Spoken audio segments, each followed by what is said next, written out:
केवल गोटे मेसेज रु आपण माने जानि परिबे पीएफ अकाउंट रे केते टंका अछि। दरकार नाही इंटरनेट, घरे बसी जानि परिबे आपण को पीएफ अकाउंट रे बैलेंस केते रहिछि। जदि आपण जणे कर्मचारी तबे निश्चित भाव में आपणकर पीएफ अकाउंट रे खाता रहिछि।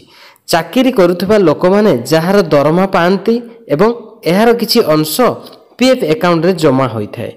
विशेष करी अवसर पई किंबा आवश्यकता अनुसार पीएफ अकाउंट एक उत्तम विकल्प। एभली परिस्थिति रे जदि आपणकर पीएफ खाता को बैलेंस जानिबा को चाहुछ तबे वर्तमान कोन स्थान को जिबा को पड़िबो नाही।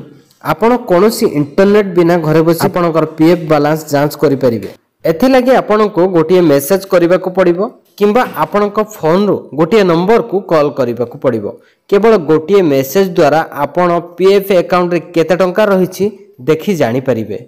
मेसेज माध्यम रे बैलेंस जांच करंतु, बार दियंतु, बार देबा पर आपण को मोबाइल नंबर दियंतु, स्लैश दियंतु, एहा पर बार दे केवल गोटिए मेसेज करंतु। आपण को फोन को एक मेसेज आसी जिवो जेउथिरे कि आपणकर पीएफ रो सब किछि डिटेल्स आसी दिवो। नचेत एथिपाई आपण को केवल पंजीकृत मोबाइल नंबर रु गोटिए नंबर को एक मिस कॉल देबा को पड़िबो।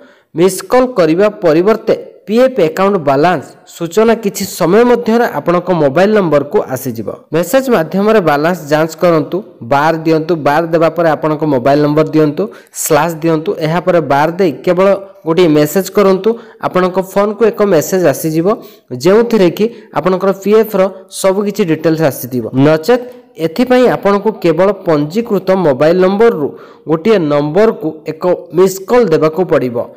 मिस कॉल करिबा परिवर्ते पीएफ अकाउंट बैलेंस सूचना किछि समय मध्य आपण को मोबाइल नंबर को आसी जिवो। आ मोबाइल नंबर टी होछि 9966044425।